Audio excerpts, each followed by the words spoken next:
Hi అండి. ఈరోజు buoy M1 mic unboxing చూపిస్తున్నాను. అసలు బోయా M1 మైక్ ఇప్పుడు ఎలా యూజ్ అవుతుందో కూడా చూపిస్తాను. ఇక్కడ చూస్తున్నారు కదా, ఫస్ట్ టాస్క్ ఏంటంటే బోయా M1 మైక్లో చాలా చూపిస్తున్నారండి. అంటే ఒరిజినల్ ఏది, ఒరిజినల్ కాందేది మనం తెలుసుకోవడం చాలా కష్టంగా ఉంది. అప్పుడు మనం చాలా వీడియోస్ సెర్చ్ చేసినా కానీ, ఏ వీడియో సెర్చ్ చేసినా కానీ ఒరిజినల్ ఏది, డూప్లికేట్ ఏది అనేది తెలుసుకోవడం చాలా కష్టంగా ఉంది. ఇక్కడ చూడండి, ఈరోజు అయితే నేను ఈ బోయా M1 మైక్ తీసుకున్నాను. నాకు ఇప్పటికీ అర్థం కావట్లేదు ఇది ఒరిజినలా కాదా అని కూడా. నేను తీసుకున్నాక 1 వీక్ తర్వాత నేను రివ్యూ అనేది చెప్తున్నాను మీకు. ఇక్కడ చూసారు కదా ఏమేమి వచ్చాయో పౌచ్లో చూపిస్తున్నాను. వైర్ చాలా లాంగ్గా ఉందండి. వైర్ వ్లాగ్స్ చేసుకోవడానికి కానీ, కెమెరా ఒక చోట పెట్టి మనం ఒక చోట ఉండి వ్లాగ్ చేసుకోవడానికి మాత్రం బాగా యూజ్ అవుతుంది.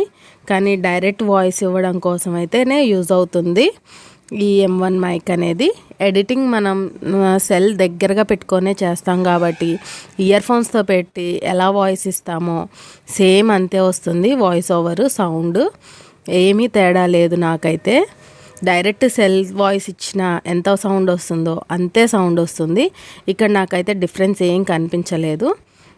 లోపడైతే ఒక బ్యాటరీ ఇచ్చారు, ఒక బ్యాటరీ, ఒక పఫ్, మైక్కి పఫ్ పెడతాం కదా ఆ పఫ్, ఆ రెండు ఇచ్చారు. మళ్ళీ కెమెరాకి పిన్ చేసుకోవడానికి కొంచెం లడ్డు పిన్ అనేది ఇచ్చారు. చూస్తున్నారు కదా, ఇది వచ్చేసి మనం అంటే మైక్ని పెట్టుకోవడానికి క్లిప్ ఉంటుంది కదా ఆ క్లిప్పు. ఇది వచ్చి మైక్ కెమెరాకి ఫిక్స్ చేసుకునే పిన్, ఒక పఫ్, బ్యాటరీ, ఇవి ఇచ్చారండి లోపడైతే. కానీ నాకైతే యూస్ఫుల్ అనే ఎలా అనిపించిందంటే, లాంగ్ వీడియోస్ చేయడానికి, డైరెక్ట్ వాయిస్ ఓవర్ ఇవ్వడానికి, వ్లాగ్స్ చేయడానికి అయితే యూస్ఫుల్లే. కానీ దగ్గరగా కూర్చొని మనం వాయిస్ ఓవర్ ఎడిటింగ్ ఇచ్చే వాళ్ళకైతే అంత యూజ్ ఏం అనిపించట్లేదు. సేమ్ సెల్ వాయిస్ ఎంత ఉందో, సెల్ సౌండ్ ఎంత ఉందో అంతే ఉంది. చూసారు కదా, పఫ్ ఇలా జాయిన్ చేసేసుకుంటే సరిపోతుంది. ఈ పఫ్ పెట్టడం వల్ల కూడా సైడ్ డిస్టర్బెన్స్ ఏమైనా పడట్లేదా అంటే మాత్రం పడుతున్నాయి. ఏమీ డిఫరెన్స్ ఏం లేదు. ఇప్పుడు నేను బోయా M1 మైక్ నుంచే మాట్లాడుతున్నాను. డైరెక్ట్ సెల్ నుంచి మాట్లాడితే ఎలా వస్తుందో సౌండ్ అలానే వస్తుంది. సైడ్ డిస్టర్బెన్స్ కూడా పడుతుంది. ఇది క్లిప్ అండి, మనం కాలర్కి అటాచ్ చేసుకోవడానికి క్లిప్ అన్నమాట. చూసారు కదా, ఇలా అటాచ్ చేసుకోవచ్చు. ఇక్కడ బోయా M1 మైక్ తీసుకునే వాళ్ళు రివ్యూ కోసం చూడాలి అనుకుంటే మాత్రం ఇది ఒక్కటేనండి నేను చెప్పేది. ఏంటంటే లాంగ్ వీడియోస్ వ్లాగ్స్ చేసుకోవడానికైతే యూజ్ అవుతుంది. అది కూడా డైరెక్ట్ వాయిస్ ఓవర్ ఇవ్వడానికైతే యూజ్ అవుతుంది. ఇక్కడ మనం బ్యాటరీ అనేది ఫిక్స్ చేసుకోవాలి. ఇలా రొటేట్ చేసి ఇప్పితే అక్కడ బ్యాటరీ ప్లేస్ అనేది కనపడుతుంది. మనకి ప్రతి ఒక్కటి పేపర్లో ఎక్స్ప్లెనేషన్ పేపర్ ఒకటి ఇస్తారు, దాన్ని బట్టి చూసుకోవచ్చు.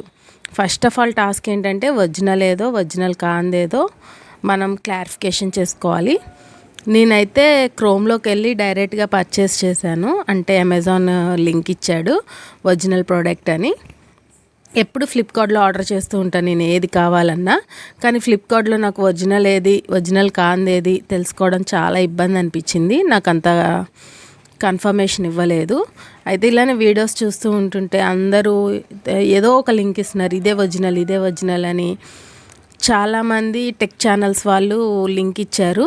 ఒక్కొక్కరు ఒక్కొక్క లింక్ ఇచ్చారు. సేమ్ అని లేవు. బోయా M1 మైక్ అంటే దాని అట్టపెట్టి మీద సేమ్ లేవన్నమాట. అయితే నాకు ఇంకా కన్ఫర్మేషన్ రాలేదు. ఎలా తీసుకోవాలి, ఎట్లా సెలెక్ట్ చేసుకోవాలి అనిపించింది. ఒక ఛానల్లో చూశాను, మీకు కన్ఫర్మేషన్ కావాలంటే డైరెక్ట్ క్రోమ్లో కొట్టండి, మీకు ఒరిజినల్ మైక్ అనేది వస్తుంది అని చెప్పేసి అన్నారు. అలానే కొట్టాను. అమెజాన్ లింక్లో వచ్చింది 809 రూపీస్లో, 809 రూపీస్లో ఈ పీస్ వచ్చింది. ఇది ఒరిజినలా కాదా కూడా నాకు కన్ఫర్మేషన్ ఇంకా అర్థం కావట్లేదు.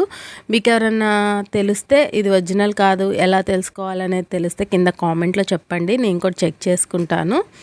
ఇక్కడ స్కానర్ ఇచ్చి స్కానర్లో చూసుకోండి అని చెప్పారు, కానీ నాకు ఆ స్కానర్ కూడా ఓపెన్ అవ్వట్లేదు. కాబట్టి నాకు ఎట్లనో ఏం అర్థం కావట్లేదు. చూసారు కదా, అలా అలా ఫిక్స్ చేసుకోవాలి బ్యాటరీ. ఇంక ఇంతేనండి మైక్. ఇలానే ఉంది, ఏం లేదు. మైక్, ఒక పఫ్, ఒక బ్యాటరీ, ఒక లాంగ్ వైర్ని మాత్రం జాగ్రత్త చేసుకోవాలి. ఎక్కడైనా కొంచెం కట్ అయినా కానీ మనకి మైక్ అనేది చాలా కష్టంగా ఉంటుంది యూజింగ్. దీనికన్నా ముందు నేను వైర్లెస్ మైక్ పెట్టాను, కానీ నాకు రియల్మీ సెల్కి కనెక్ట్ అవ్వలేదు. సో మీరు ఎవరికైనా కావాలి అనుకుంటే మాత్రం ఒకసారి చూడండి. ఇగో ఇలా రివ్యూ ఇచ్చాను నేను. అది ఎలా యూజ్ అవుతుంది అనేది కూడా క్లారిటీగా చెప్పాను మీకు అర్థమయ్యే ఉంటుంది.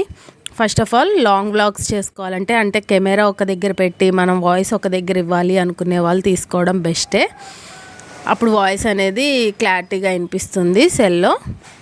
డైరెక్ట్గా ఎడిటింగ్ చేసుకునే వాళ్ళకైతే అంత యూస్ అయితే కాదనిపిస్తుంది. డైరెక్ట్గా మన సెల్ దగ్గర పెట్టుకొని వాయిస్ ఇస్తే ఎంత సౌండ్ వస్తుందో అంతే సౌండ్ వస్తుంది ఈ మైక్లో కూడా. ఏం డిఫరెన్స్ లేదు. కొంచెం దూరం పెట్టి డైరెక్ట్ వాయిస్ ఓవర్ ఇచ్చుకోవాలి అంటే వీడియోతో సహా వాయిస్ ఓవర్ ఇచ్చుకోవాలి అనుకునే వాళ్ళకి మాత్రం యూజ్ అవుతుంది. ఇక్కడ నేను మా టైలరింగ్ ఛానల్ కోసం పెట్టుకున్నాను.